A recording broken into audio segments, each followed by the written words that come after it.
I guess I should start with a little backstory. I'm a single father to a beautiful 3.5-year-old boy. I love him with all my heart and soul. His mother left him when he was just a baby and refused to let me see him. I had to go through a lengthy and painful court case, but eventually I was granted joint custody. Then, not too long afterwards, his mother left and it was just us two. I left my job in security to look after him full time. It wasn't easy, as I'm sure any single parent will tell you, but it was extremely rewarding. We don't have any other family, so it's just us, and that's how it's been for the past 2 years. Now to my predicament. We've both had a bit of a stomach bug for the past few days, and have spent all the time just chilling, watching films on the couch. Yesterday morning when I woke up, my son was in much better spirits. He was bouncing around the room and laughing happily and seemed, for the most part, to be completely recovered. Next thing I know, he runs up and jumps on my bed, bouncing and demanding I wake up. I rolled over and pulled the covers over me and let out a huge snore, pretending I was still fast asleep. This only egged him on, though, of course, and before long he was furiously jumping up and down, screaming, "Daddy! Daddy, wake up!" I felt him grab hold of the covers and pull them off of me. I kept my head down and continued to feign sleeping, but instead of the laughter I expected, I suddenly heard him dry heaving before I felt the downpour of sickly, pungent vomit wash over my head and seep down, some crawling its way into my ear canal, before my brain was even able to register what had happened. I stood up and tried my best not to add to the pile of vomit now forming on my bed. I quickly grabbed my son and took him to the bathroom. It wasn't until I tried to start cleaning it that I realized my son was in hysterics. Of course, none of this is all that odd. He obviously just wasn't fully recovered, and all the jumping around caused him to be sick. Nothing unusual. That is, until I tried to calm him. He screamed and recoiled when I moved towards him. I tried to shush him gently and tell him it would all be okay, but the very sight of me seemed to terrify him. I realized it was probably the sight of me covered in vomit that was upsetting him, and so I left him at the toilet and tried to clean myself up at the kitchen sink. The screams of my son in the bathroom were hard to ignore, but I managed, with some panic and urgency, to clean myself up. I went back to my son and held him close as he slowly started to calm down and eventually fall asleep. I left him to sleep on the couch for as long as he needed, while I cleaned the bed and put the clothes away for washing.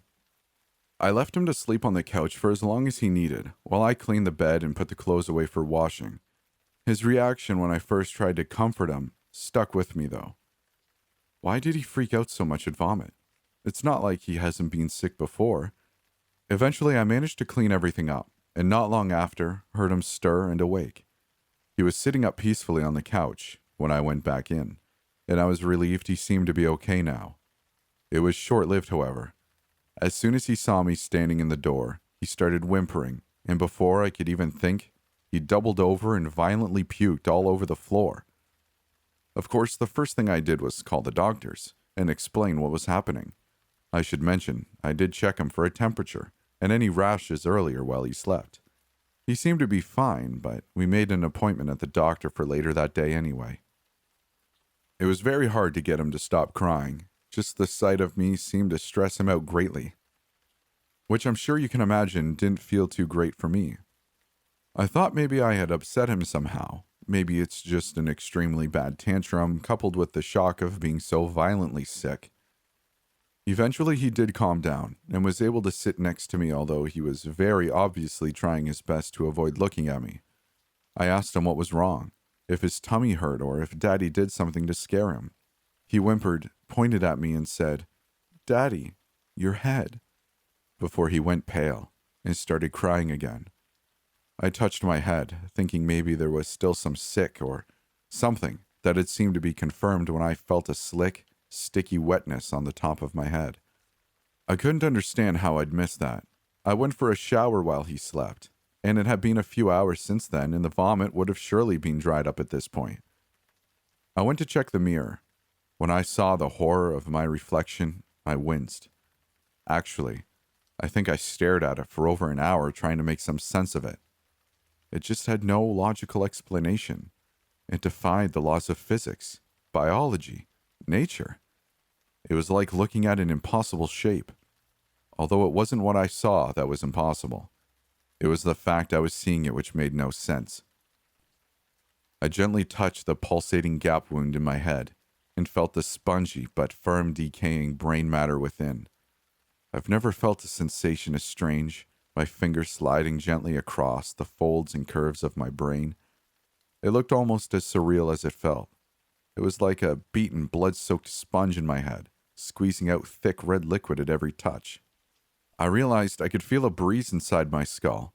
There was an empty space at the back where some of my brain had been severed and was now dangling carelessly out the back of my skull.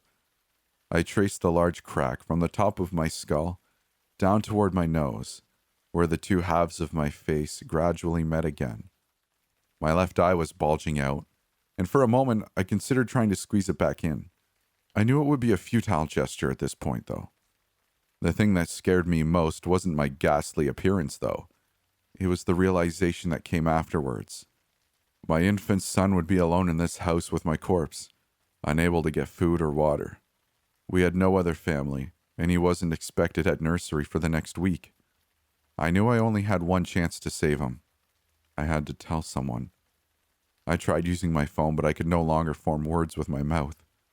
My jaw had slowly started to tighten and lock.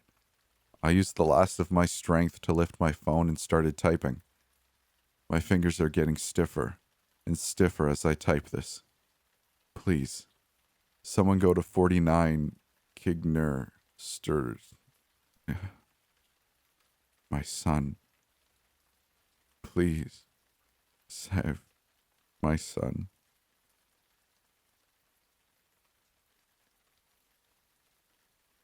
No matter how many times I slammed the heel of my foot into this bathroom door, it still stared back at me, defiantly unharmed. I tried the hinge pins. I twisted and prized at them until my fingernails split and my fingertips were blotched with blood blisters. I had no reason to suspect anything was amiss when I woke up that day. Nothing was even slightly out of the ordinary. I poured myself a bowl of cereal and groggily watched raindrops flit downwards across the kitchen window. I always wake up early. 6 a.m. is not an unusual time for me to start the day. 6 a.m. is not an unusual time for me to start my day. My usually loud flatmates were nursing off hangovers from an alcohol-fueled beach party the night prior. So it was more than likely they would skip morning classes and sleep in until noon, which meant I had the morning calm all to myself. Another benefit of being an early riser would, of course, be first dibs on the shower, though in hindsight and all, looking back, I really wish I had chosen to sleep in that morning. It sounds selfish, but perhaps if I had one of my roommates, just might have wound up in this situation instead of me. I was sitting on the floor of the tub, letting the hot water flush over my back, when the pipes in the wall thundered to an immediate stop, with a rumble that chattered my teeth. Then I was left dripping and confused. My first reaction was to think perhaps our water bill hadn't been paid on time. Wouldn't have been the first time either. So I toweled off and checked the sink to confirm. As I suspected, the handles pivoted uselessly, and not even a dribble came from the tap.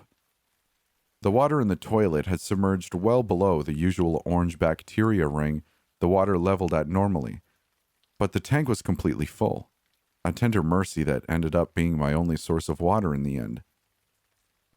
Then, as you are aware, I tried the door.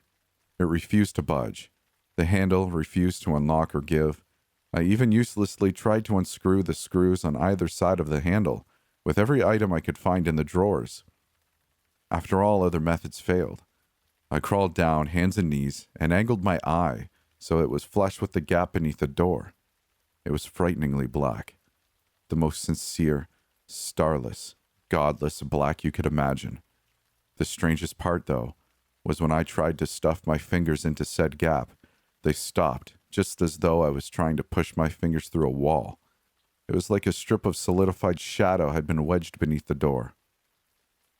My 4 roommates are very inconsiderately loud, as I mentioned before, so I waited on the floor and watched the hours crawl painfully and sluggishly by, waiting for one of them to wake up. but the relief, the noise, never came. I used to resent how discourteous they were, but I begged for it then on the bathroom floor. After I stopped calling out, it became quickly apparent how any and all noise had been siphoned from the room. It was unusual not to hear any of the usual noise my roommates produced. It was another level of unusual entirely, to hear no ambient noise coming from my surroundings. In a room ebbing with an ever-growing sense of disquietude, my thoughts turned to something I had learned about before: anechoic chambers. The walls are made of incredulously thick Arrington brick and concrete. The doors are meticulously sealed to prevent upwards of 99% of any exterior noise from breaching the room. To emphasize, this acoustic dampening forces you to start measuring sound in negative decibels. This, in turn, molds the sounds of your body into the ambient noise you're usually used to hearing. You begin to experience your heartbeat, your lungs wetly expand behind your ribs. You can hear your stomach gurgle, your joints pop when you move. It's a maddening experience. Supposedly, no one had ever lasted more than 45 minutes. I guess I shattered that record. The lack of acoustic reflection also takes away your ability to self-balance, since your body is reliant on audible cues your feet make when stepping. This meant I'd often stick to moving on my hands and knees to avoid collapsing and hurting myself. I have 4 bulb lights above the mirror on top of my sink. They would periodically crackle to light, for minutes, sometimes hours at a time. There were no shadows in the bathroom, so once they flicker off, I'd be left in the most sincere darkness imaginable. It's also the only time I'd be granted relief from the crap show orchestral my body produced in there. I could, strangely enough, hear the electrical currents running up the contacts at the base of the bulbs and into the filaments. It was always a welcome distraction. My phone battery had been nearly full when I entered the bathroom that morning, but over the course of my time in that room, no matter how much I moderated my own use of it, the battery dwindled at 1% for the last few days. My only source of connection to the outside world hung on by a thread, and yes, I tried lifting my smartphone to every single ceiling corner, every single angle I could imagine those first few days. But my phone never left offline mode, and every time I'd try to connect, I'd get the same message: cellular update failed. I was limited in what I could do without data or a Wi-Fi connection. I didn't have any games either, so I turned it into a makeshift watch and journal, added passages to my notes daily. Then I'd check the time and date, then I'd force myself to shut it off. I made a routine out of it. It was the only sense of normalcy I maintained in there. Over the course of the next few weeks in there, my breath had turned a pungent and sickly flavor of sweetly sour, like peaches, rotting in the sun. I later learned that meant my body had left ketosis and started to eat away at the proteins in my muscle tissue for fuel. I scrounged under the cabinets for anything to stop my mounting stomach pains. I chewed on and swallowed cotton balls. I would lay in the tub and eat away at rolls of toilet paper. The only thing I ever scrounged up of any real nutritional value was a glue trap on the floor of the empty bathroom closet. It held only a curled millipede and a few wispy spider carcasses. To me, these morsels tasted heavenly. I laid my bathroom rugs and towels into the tub to allow myself some sort of comfort. I'd sit there in the dark spells with the shower curtain drawn meaninglessly. The only tool I had to stave off the hallucinations was my thoughts. I concluded that my bathroom and I were somehow stitched instantaneously into an underlying reality that day. It doesn't make much sense, I know, but it's the only explanation I can drum up for being torn so suddenly into what appears to be an intangible shadow place, protected only by the collapsing walls of my own previous reality and my dwindling sanity. After precisely 4 weeks and 2 days of monotonous, insanity-laced boredom, something knocked on the other side of the door. I first assumed it was another of the hallucinations that came and went like the ocean tide on a daily basis, and waited, curled fetal in my tub for it to stop. But the knocking only persevered. The more I attempted to ignore the tapping at my door, the more intensely that knocking became. It It was accompanied by a faint fluttering noise, as if you could hear the damp snowflakes drifting in careless persuasion around you in a snowstorm. Or perhaps it was more comparable to the flap of a moth's wings, only magnified in the thousands with the noise turned up to a perceivable percussion. The knocking raised to a crescendo, then escalated to fists pounding on the other side. I felt the door rattle and shiver through the porcelain tub. The door I had so desperately wanted to break down before was splintering and fracturing beneath some unknown and likely incomprehensible force. Ironically, I now wanted nothing more than for that door to remain upright and firmly in place. Then I heard one final, deafening shock, followed by shards of wood clanking across the naked tile of the bathroom. Then I heard the inside lock I could not undo. The lock I had tried so desperately to release, click unlocked with mocking ease. The knob turned. I heard the door swing open and tap the wall with a shudder of finality. The lights began to flicker and hum. I felt something linger in the doorway, and so that's when I looked up from the porcelain lip of the bathtub.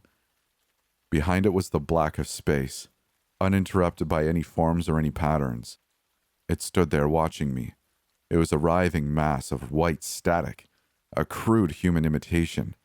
Its limbs were wrong.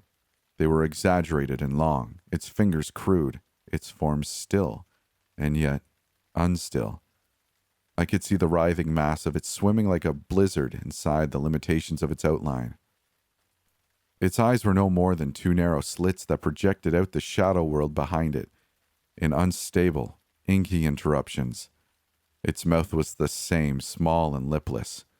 It stared with a toothless grin for some time. I couldn't take my eyes away from it. It grew my attention almost unconsciously. It swallowed my thoughts. It stole away any resistance I could muster effortlessly. As it stepped into the room, the bulbs began to heat up. The filaments dilated up to blinding pulses as chaotic as the thing itself. Its form didn't seem to set properly in the bathroom. Its writhing, television static body seemed almost comically layered over the tile and backdrop. The grimacing slots of void of its face remained. Its eyes furrowed, almost in anger, as it drifted closer.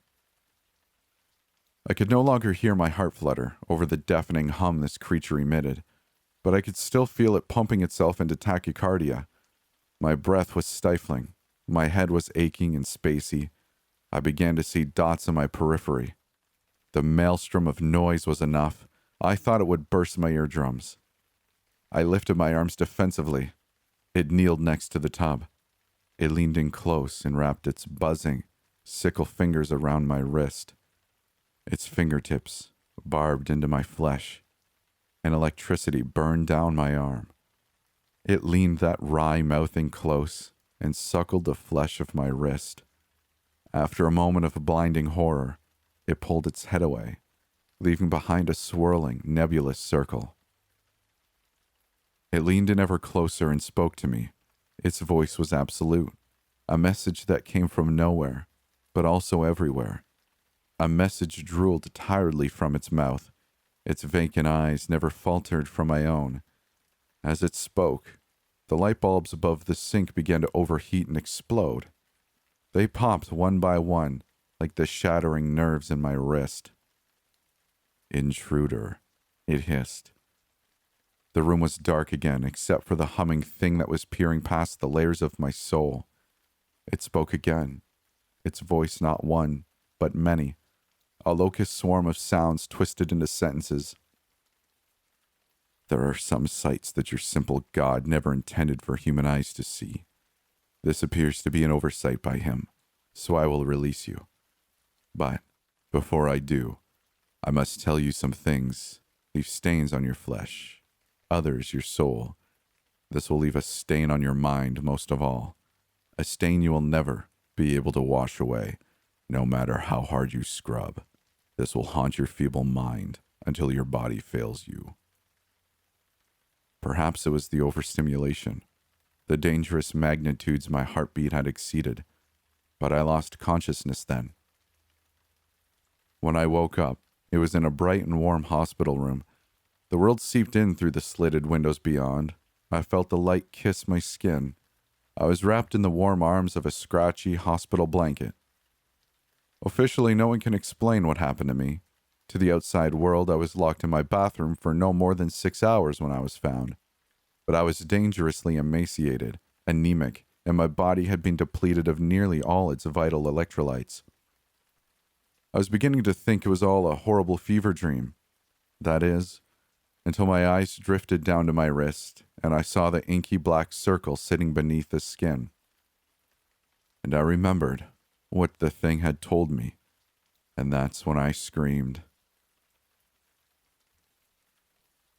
Once had a fella tried to tell me that, in all the history of the whole world, no one had ever truly deserved to die. Now I heard him out, and I will say that, well, his argument was better than most. He said when you put someone away forever, you're letting time decide that they're not right for this world. Because no matter how evil they may seem, no matter what they did, you can't know if they just needed more time to reflect and to learn and to find God, what have you. He said that when you lock someone up for 300 or 400 years, which I've seen, you're saying that if they lived that long, they'd get another shot. They just don't live that long, is all. But when you sentence a fella to death, that's making a bold claim. That's saying, no matter how long they have, hell, even if they live till the bars rust off, they were never going to change. And that wasn't right to say about nobody. Now that's a damn fine argument, and I would have agreed with him, I think, if I hadn't gone toe-to-toe with the forever killer. You may not know his name, on the count of he had so many of them, but you'll know the cases, even if you didn't know to string them together. About 30 years back, I was new on the force, and there was a real doozy of one, 2 young girls, high school age, hung up on meat hooks down south. Remember that? It was a dirty job, and they'd been up there for months. But it seemed the fella wasn't too careful, because he left just about every identifiable piece of DNA you could think of back there. So, we found him, and you'd think that would be the end of it. But it wasn't. Maybe this next part'll jog your memory. Guy had banged up his head a couple months back on a job site, about 2 weeks after he'd hooked them girls up. Had no memory of it. Of anything, mind you. In fact, he'd just gotten out of some trauma unit for the injury.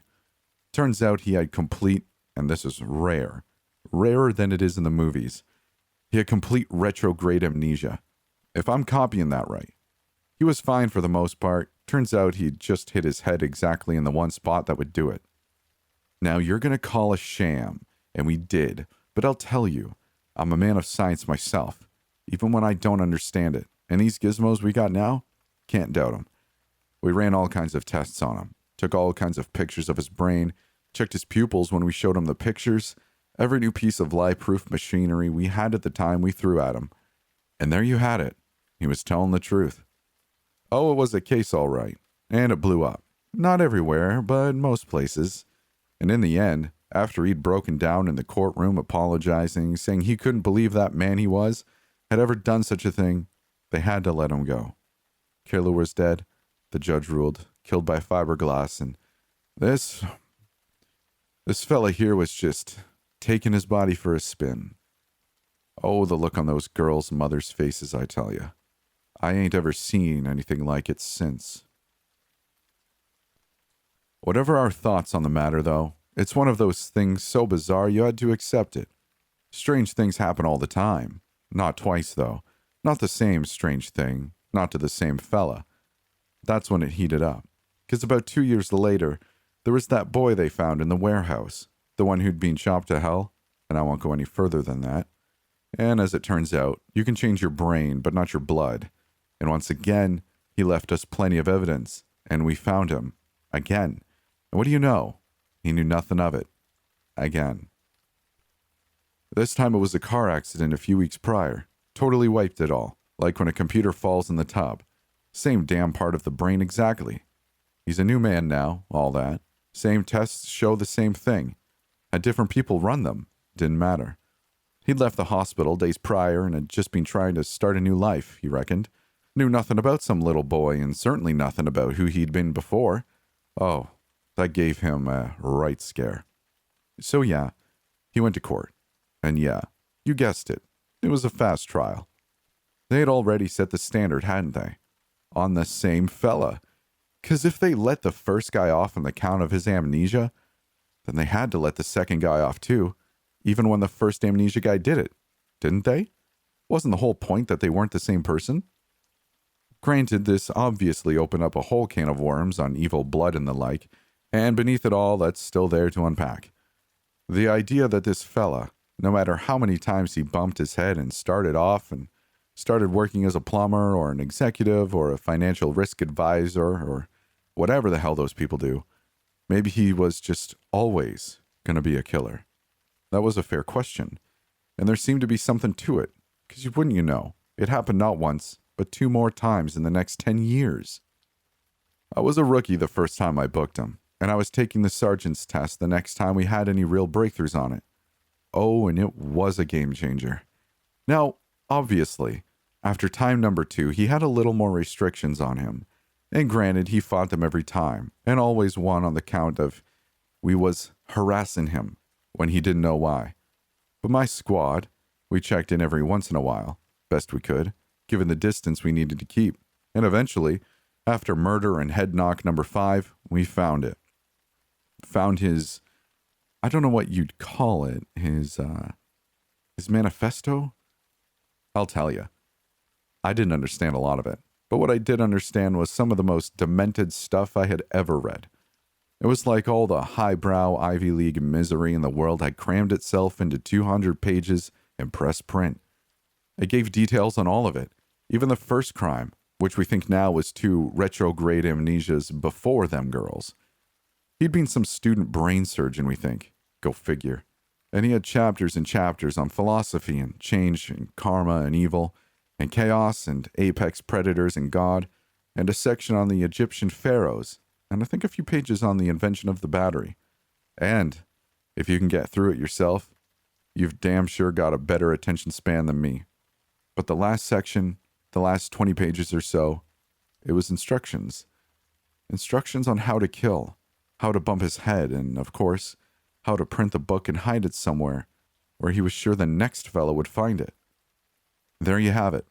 Son of a bitch was brainwashing himself. Hell, from what we could decipher of that manual of his, he'd even wanted us to catch him each time. And we just hadn't always done our jobs right. But the instructions even said to leave the mess. We were trapped in his cycle. Kill, hide the book, bump the head, wake up a new man, for real. Stumble upon the book, kill, rinse, repeat. And we knew it wasn't just one book. He was printing a couple and hiding them all over. That was the thing. He knew himself. Even his next self.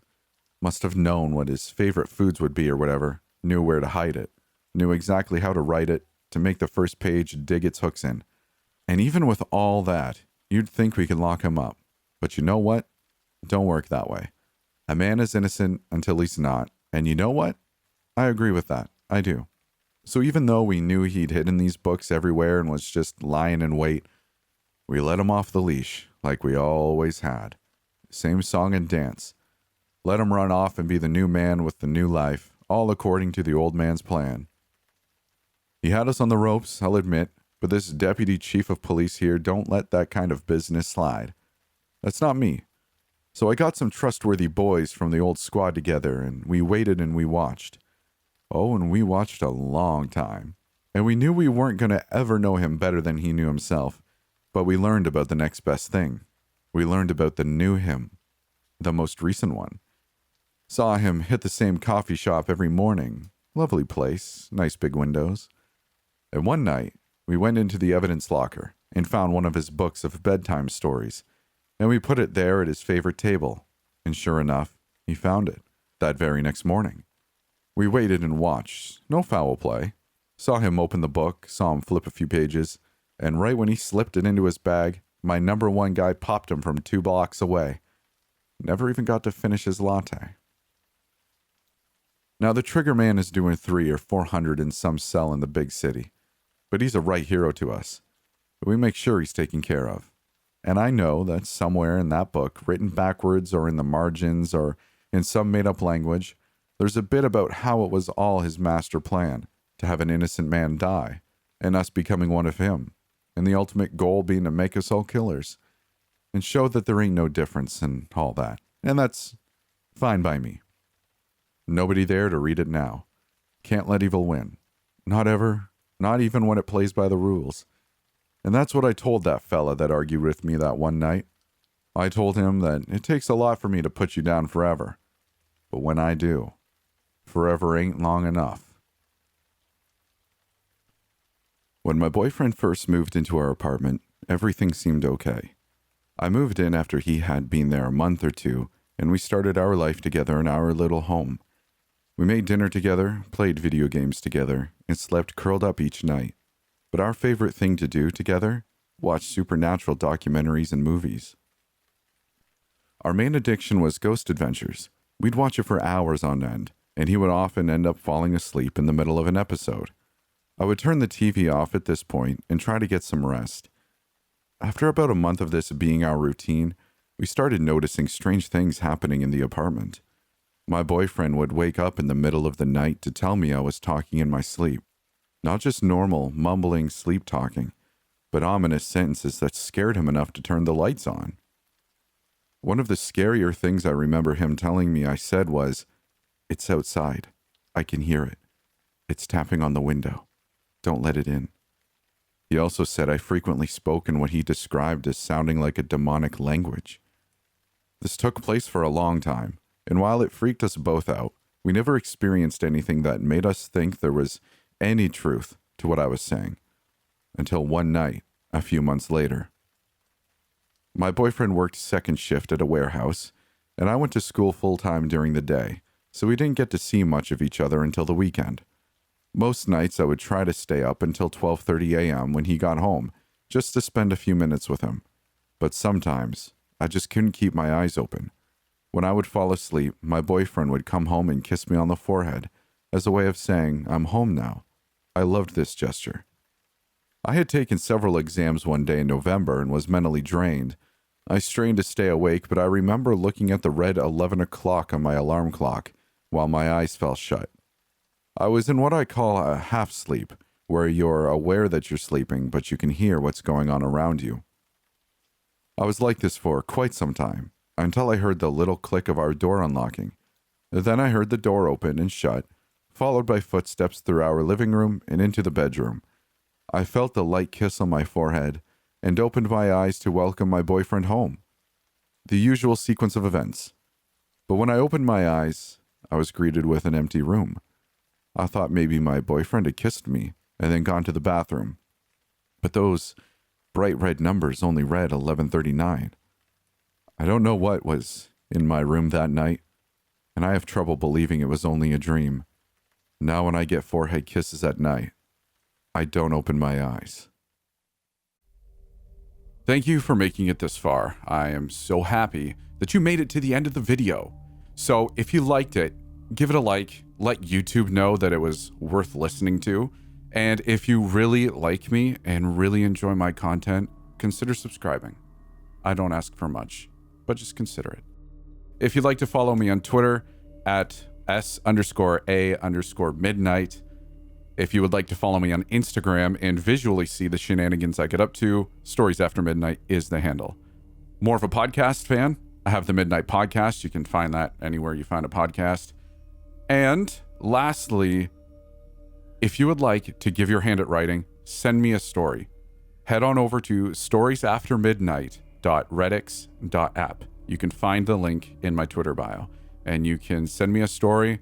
I will take a look at it if it's written well, and I will consider reading it. So thank you for watching. I hope to see you in the next video. Take care.